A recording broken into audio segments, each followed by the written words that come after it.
মাদারীপুরের শিবচরে বাংলাদেশ জাতীয়তাবাদী দল বিএনপির ৪৬তম প্রতিষ্ঠা বার্ষিকী উপলক্ষে কুতুবপুর ইউনিয়ন বিএনপির ও অঙ্গ সংগঠনের উদ্যোগে দেশনায়ক তারেক রহমানের আদেশে শিবচর থানা বিএনপি ও মাদারীপুর জেলার অহংকার জননেতা আনিছুর রহমান তালুকদার খোকনের নির্দেশে মামুন ব্যাপারীর তত্ত্বাবধানে এই শান্তিপ্রিয় মিছিল আয়োজন করেন কুতুবপুর ইউনিয়ন বিএনপি ও অঙ্গ সংগঠনের নেতাকর্মী। এতে কুতুবপুরের জনগণের মিলনমেলায় পরিণত হয় সাবেক ও বর্তমান নেতাকর্মীদের। তারা কুতুবপুর বাজারে সবকটি অলিগলি মিছিল নিয়ে প্রদর্শন করেন। প্রতিষ্ঠাবার্ষিকী উপলক্ষে আমরা কুতুবপুর শাখা বিএনপির নেতৃবৃন্দ নিয়ে আমরা একটা আনন্দ মিছিল করলাম। আমরা সব বিএনপি কুতুবপুরের সব এক দল আছি, কিন্তু দুঃখের একটা বিষয় না বললেই হয় না।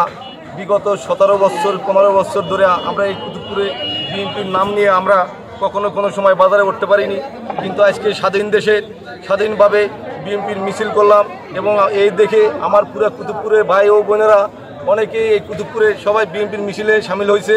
তার জন্য আমরা সবাই আনন্দিত। দল নিয়ে আমরা যেভাবে অন্যায় অত্যাচার হয়েছে, অন্যায় অত্যাচারের জন্য আমরা দুঃখিত। সবাই ভালো থাকুন, আমার কাঁধে কাজ মিলে কোনো কুতুবপুরের উচ্ছৃঙ্খল কোনো কিছু না হয়, এই বলে আমার বক্তব্য শেষ করলাম। আসসালামু আলাইকুম।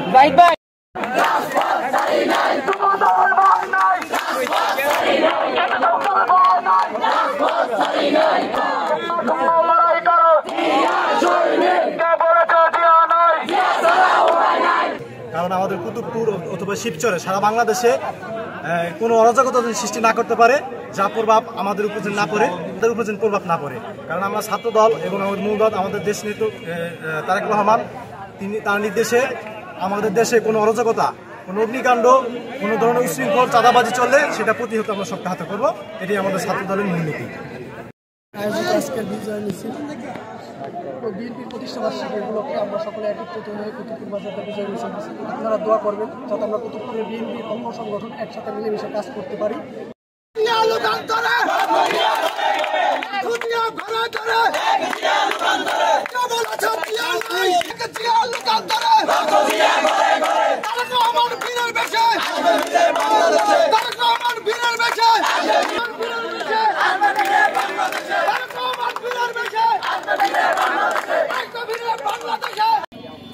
আজকে আমরা বিএনপি আয়োজিত ও অঙ্গ সংগঠনের নেতাকর্মীদের নিয়ে কুতুবপুর বাজারে বিজয় মিছিল বের করেছি বিএনপির প্রতিষ্ঠা বার্ষিকী উপলক্ষে। তাই বৈষম্য ছাত্র আন্দোলনের মাধ্যমে আমাদের বাংলাদেশের নতুন করে আবার বিজয় হয়েছে, যে বিজয়ে বাংলাদেশের 18 কোটি মানুষ, প্রত্যেকটি মানুষে ভোগ করবে ইনশাল্লাহ। আমাদের দল বাংলাদেশ জাতীয়তাবাদী বিএনপির এই অঙ্গ সংগঠনে যে নির্দেশ দিবে জনাব দেশনায়ক তারেক রহমান, সেই তারেক রহমানের নির্দেশে আমরা আগামী দিনে পথচলাকে যেভাবে নির্দেশ দেয় সেভাবে আমরা চলবো। আমরা বাংলাদেশ জাতীয়তাবাদী দল এই দেশকে সুন্দর, সঠিক, সুশৃঙ্খলভাবে গড়ে তুলব। এই দেশকে আমরা এগিয়ে নিয়ে যাব সামনের দিকে। আমরা আজকের এই সমাবেশের মাধ্যমে আমরা বোঝাতে চাই যে আমাদের বিএনপি দল একটি শান্ত সুষ্ঠু দল। এই দলের মাধ্যমে আমাদের দেশ এগিয়ে যাবে।